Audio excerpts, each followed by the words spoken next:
মুখম করে দেখাইলেন, দেখাইয়া বললেন যে কুবা থেকে দাও আজকে আমি যাওয়ার জন্য এখন কি করা যায়? মুরব্বীগণ বললেন না না, কুবার সিটির রং সুন্দর, কুবার সিটির রং সুন্দর, কিন্তু কুবার দরবারের রং হয়তো সুন্দর না হইতে পারে। 40,000 সিটি। এবার মুরব্বী হতে সবাই একটা মিটিং কইরা যে বলতেছেন আচ্ছা ঠিক আছে 40,000 সিটি আসছে, আমাদের পক্ষ থেকে একজন লোক আমরা কুবার মধ্যে পাঠাই, একজন লোক কুবার মধ্যে পাঠাইব, আর ওদিকে আগে যে হবো পরিস্থিতি কি? তখন মুসলিম বিন আকিলকে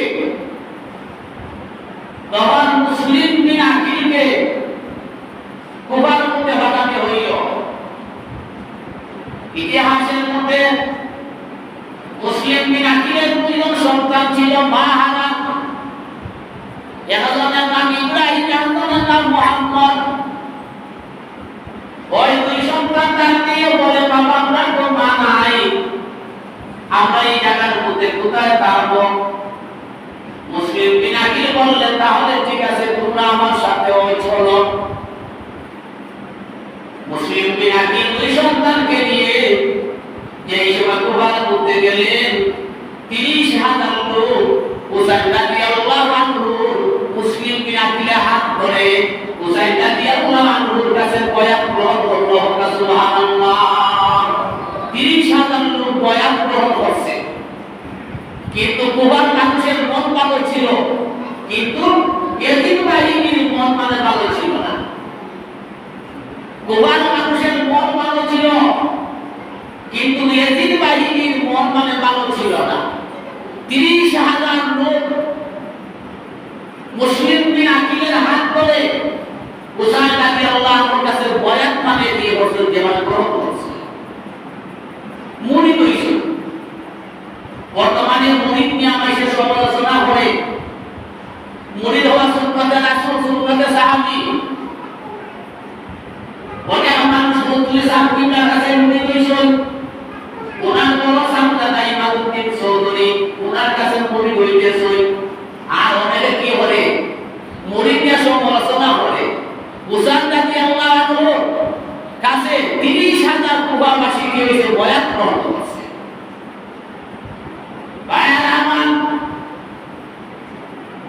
মুসলিম উনি একটা চিঠি লিখলেন হুসাইন রাদিয়াল্লাহু আনহুর কাছে, চিঠি লিখলেন কোনো সমস্যা নাই, তুমি তাড়াতাড়ি কুবার মধ্যে চলে আসো। 30,000 লোক আমার হাত ধরে তোমার কাছে বয়াত গ্রহণ করেছে। যেই সময় ইবনে জিয়াদ এবং এই সময় ইবনে জিয়াদ এই ঘটনা যেই সময় শুনলো, মসজিদটা কি করে মুসলিম বিন আকিলকে মসজিদের মধ্যে, কুবার বড় মসজিদের মধ্যে ওনাকে জবহ করে দিয়েছে। ছুরি দিয়ে কি জবহ করে দিয়েছে, ছুরি দ্বারা জবহ করে দিয়েছে। ওনার যে 2 সন্তান, ওনারা জিজ্ঞাসা হয় যে আপনারা তো জবহ করে লইব, ছোট ভাই বড় ভাইকে বলতেছে ভাই তাড়াতাড়ি আমরা ভলায় হবো।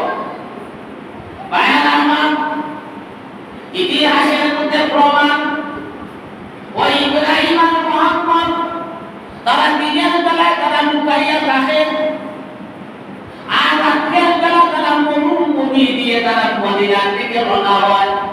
আর ডাক দিয়ে বলতেছে মদিনাবাসী রে, হুসাইন রাদিয়াল্লাহু আনহুকে কুবার দিকে আসতে দিও না।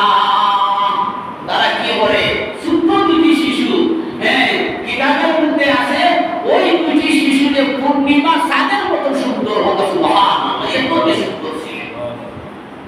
ভাইরা আমার, ওরা যাইতে যাইতে একটা হাতুর গাছের বাগান, ওই বাগানের মালিকের নাম ছিল হাদিস।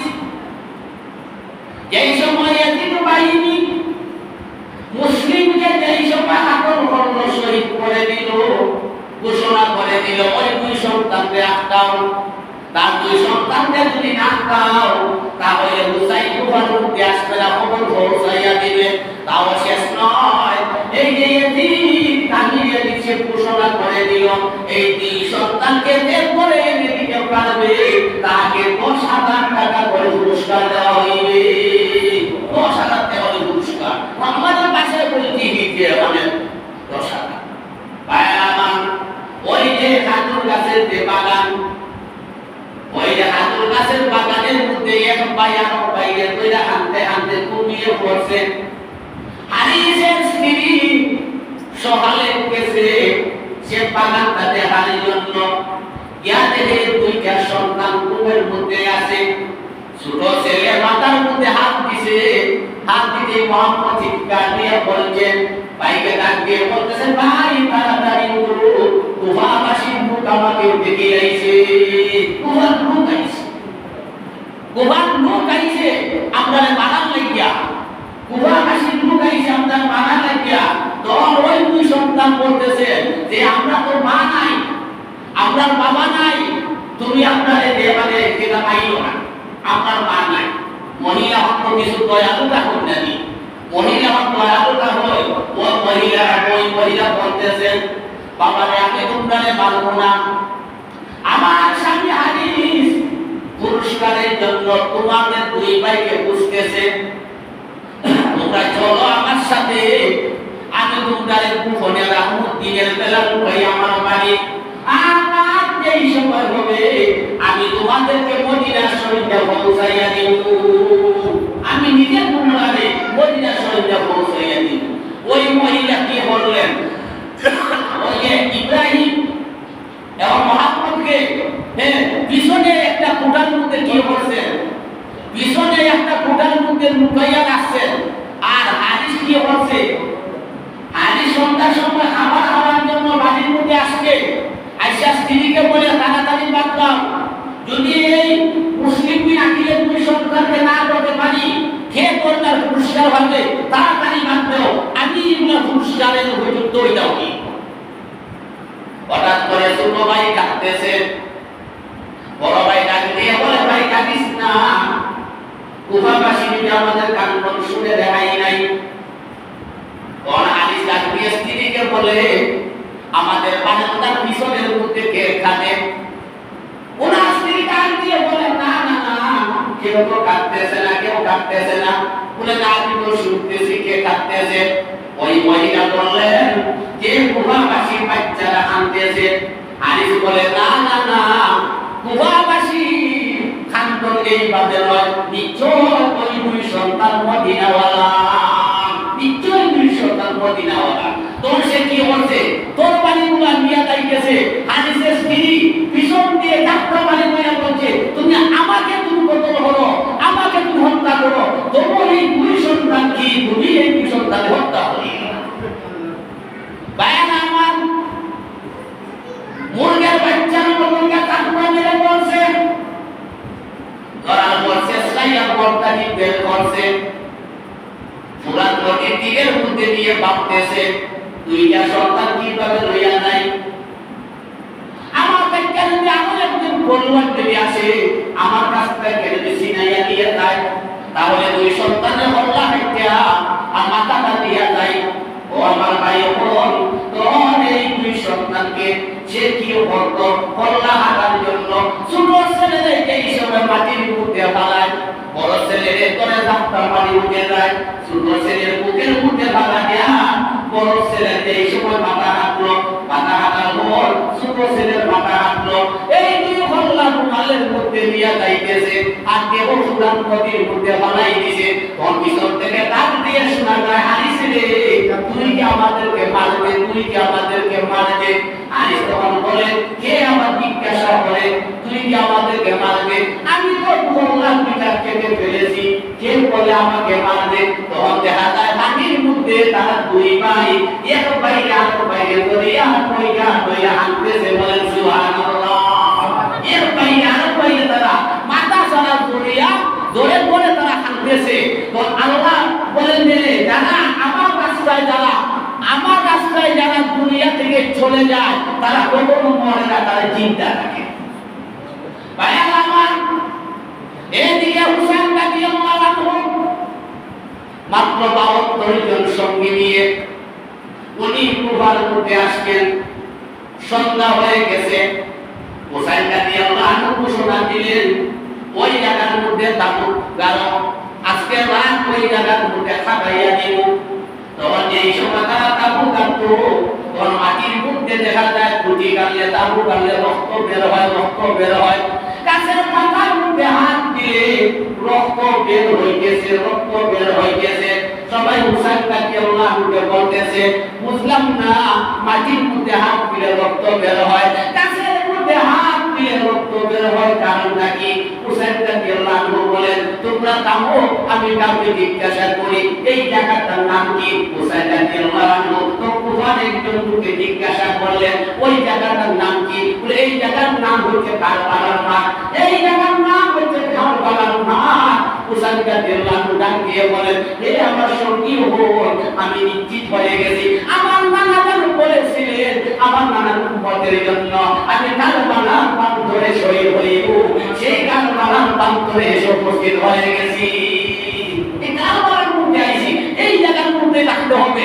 তখন রাজ্যের দিকে কি চতুর্দিকে রাজ্যের দিকে ৬০,০০০ সৈন্য তাদেরকে কি করছে, গ্রেফতার করছে, বের করছে। ডাক দিতেছে, হুসাইন যুদ্ধে আসো। হুসাইন রাদিয়াল্লাহু আনহু বলেন, যুদ্ধের জন্য আসিনি, আমি দাওয়াতে এসেছি। ভাইরা আমার, হুসাইন রাদিয়াল্লাহু আনহু সঙ্গীকে বললেন, রাতকে বললেন, তোমরা একটা কাজ করো, এই কুফার পরিস্থিতি ভালো না, তারা যুদ্ধের জন্য প্রস্তুত, তারা আমার শীর্ষায়, তোমরা যেদিকে পারো চলে যাও, কিন্তু আমি যাব না। আমার নানান উম্মতের জন্য আমি কারবালার প্রান্তরে আমি শহীদ হয়ে যাই, তোমরা চলে যাও। সঙ্গীগণ বললেন, আপনি কি বলছেন? আপনাকে ছেড়ে আমরা চলে যাব, আর তার হাসরের ময়দানে নবী করিম সাল্লাল্লাহু আলাইহি ওয়াসাল্লামের সামনে আমরা কি জবাব দেওয়া বলবো? আপনাকে আমরা ছেড়ে যাব না। ভাইয়া আমার, কিতাবের মধ্যে এসেছে আশুরার প্রথম দিন ফজরের পরে হুসাইন রাদিয়াল্লাহু আনহু নামাজ পড়ে কোরআন শরীফ তেলাওয়াত করতেছেন, কোরআন শরীফ তেলাওয়াত করতেছেন। স্ত্রী আকবরকে এসে নিয়ে বললেন, দেখেন আপনার সন্তান পানির জন্য হাহাকার করতেছে, পানির জন্য হাহাকার করতেছে, একটু পানির ব্যবস্থা করেন। ভাইরা আমার, হুসাইন রাদিয়াল্লাহু আনহু আলী আকবরকে কুলের মধ্যে নিয়ে এই এজিদ বাহিনীকে ডাক দিয়ে বলতেছেন, হে এজিদ বাহিনীরা, আমার সাথে তোমরা শত্রুতামি, আমার সাথে তোমরা শত্রুতামি, আমার এই কুলের শিশুর সাথে কোনো শত্রুতামি নয়। আমার নানাকে যদি আল্লাহ সৃষ্টি যদি না করতো, এই পানি আল্লাহ সৃষ্টি করতো না। আমার নানার সৃষ্টির কারণে এই পানি আল্লাহ সৃষ্টি করেছে। আর যদি আমার নানার বংশের মধ্যে পানি পাইতেছে না, আমার নানাদের আল্লাহ সৃষ্টি না করতো, তোমরা পানিও পাইতে না। ভাইয়েরা আমার, ইতিহাসের মধ্যে রয়েছে তখন এদিকের বাহিনীরা এমন একটা তীর মারছে, হুসাইন রাদিয়াল্লাহু আনহু গায়ের মধ্যে পড়ে নাই, আলী আকবরের মুখের মধ্যে পড়ে গেছে। আলী আকবরের মুখের মধ্যে পড়ে গেছে, জিহ্বাটা বের হয়ে গেছে, চোখটা উঠিয়ে গেছে। হুসাইন রাদিয়াল্লাহু আনহু বর্ণনা করছেন যে এই সময় তীরটা বের করলেন, আলী আকবরের কলিজাটা তীরের সাথে বের হইয়া এসেছে। ওই আলী আকবরকে নিয়ে যেই সময় তাবুকের মধ্যে গেলেন, ওনার স্ত্রীকে গিয়ে বললেন, দেখেন আপনার সন্তান আর জীবনে কোনোদিন পানি চাইবে না। তখন জিহ্বা থেকে ওনার স্ত্রী চিৎকার দিয়ে বলতেছেন, আল্লাহ, যার উসিলায় তুমি পানি সৃষ্টি করেছো, যার উসিলায় তুমি সবকে সৃষ্টি করেছো, তার বংশধরগণ আজ দেখা যায় পানি পাইতেছে না। ও আল্লাহ, দেখো তুমি আর পুত্রকে বলে দেখো আমার সন্তানের কি অবস্থা হয়েছে। তখন আরো যে হুসাইন রাদিয়াল্লাহু আনহু আরো যে সন্তান ছিলেন যে আলী আহমদ, আলী আহমদ আরো ছিলেন, তোমার মুখে কি হচ্ছে, ওনার ভাই রক্ত থেকে এই রক্তের মধ্যে হাত দিয়ে ওয়াদা করেছেন, মা তুমি অনুমতি দাও, এদিন বাহিনীর একটা সৈন্যকেও আমি রাখবো না। ভাইয়ারা আমার, এই যে আলী আহমদ উনি যুদ্ধের ময়দানে গেছেন, যুদ্ধ করতেছেন, পানির পিপাসা, তাবুকের মধ্যে ফিরে আসলেন।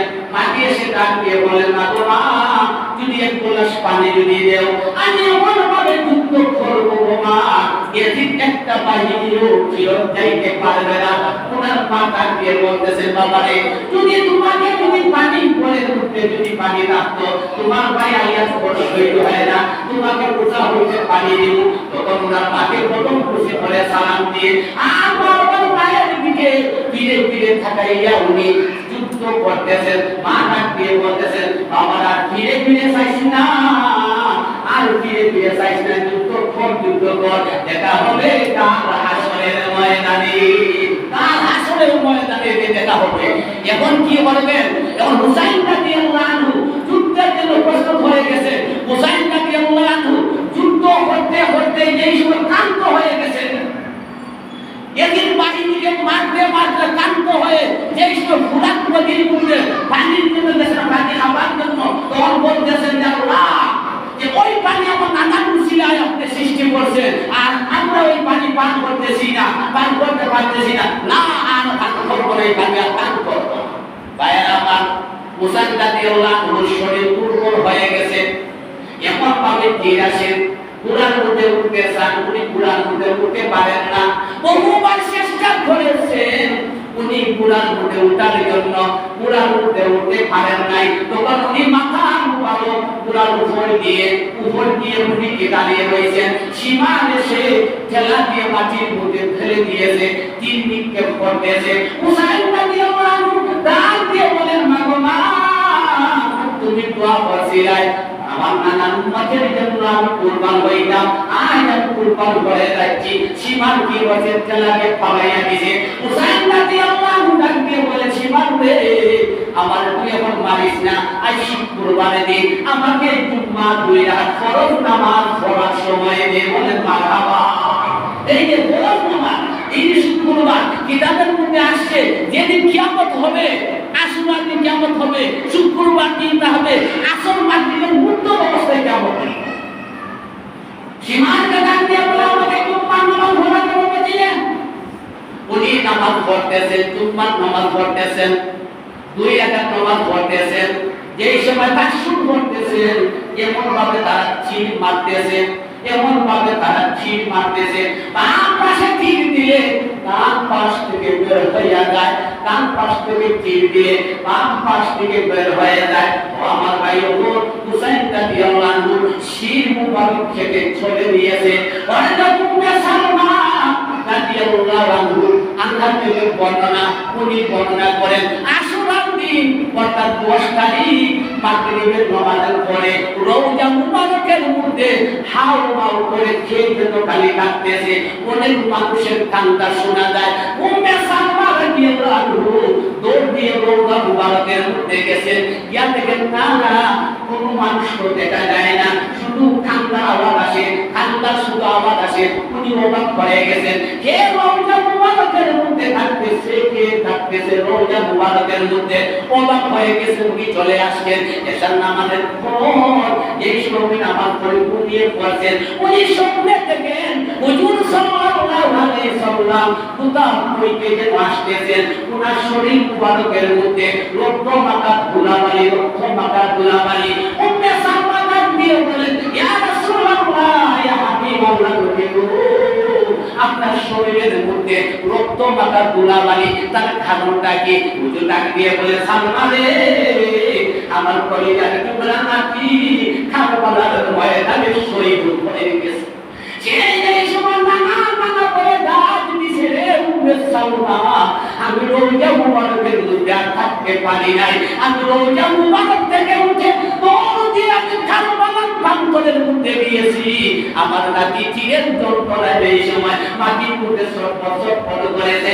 আমি আমার নাতিকে ধরাইয়া ধরে ধরে আমার নাতিকে ধরা মাটির মধ্যে পড় দিয়েছে, আমিও ধরা মাটি বই মধ্যে দিয়েছি। কাল হাসরের ময়দানে আমি আমার আল্লাহকে বলবো, আল্লাহ দেখেন আমার নাতি রক্তের বিনিময়ে আমার উম্মতকে আপনি মাফ করিয়া দেন। বলেন সুবহানাল্লাহ। উম্মে সালমা জিজ্ঞাসা করেন, ইয়া রাসূলুল্লাহ, ইয়া হাবিবাল্লাহ, নবী গো, হুসাইন রাদিয়াল্লাহু আনহু শহীদ হয়ে গেছেন। তারপর বুঝলাম, আমি মাগরিবের পরে শুনলাম আপনার রওজা মুবারকের মধ্যে কে শুধু ঠান্ডাটাকি করতেছে, ওরা খাড়া ছিল। হুজুর সাল্লাল্লাহু আলাইহি সাল্লাম ডাক দিয়ে বলেন, উম্মে সালমা রে, যেই সময় আমার হুসাইন রাদিয়াল্লাহু আনহু কারবালার প্রান্তরে যেই সময় সময় নানাজি নানাজি বলে ডাকছে, তখন এই সময় আমি দৌড় দিয়েছি, আল্লাহর রহমতের ফেরেশতারা আমার রওজা মুবারকের চতুর্দিকে এসে তারা কান্দাকাটি করতেছে, চতুর্দিকে এসে কান্দাকাটি করতেছে। ওই উম্মতের জন্য একমাত্র কি উম্মতের জন্য, নবীর উম্মতের জন্য ওরা কি শহীদ হয়েছে।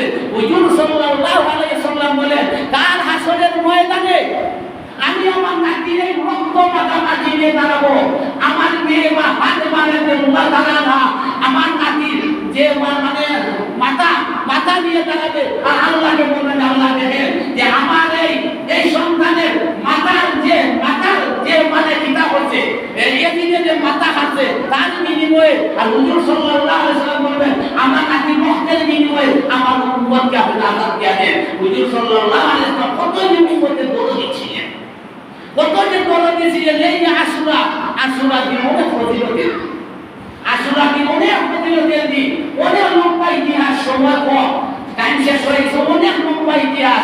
এই যে আশুরা দিন কি হতা রোজা রাখতা, একটা নাই রোজা একটা রাখতা না।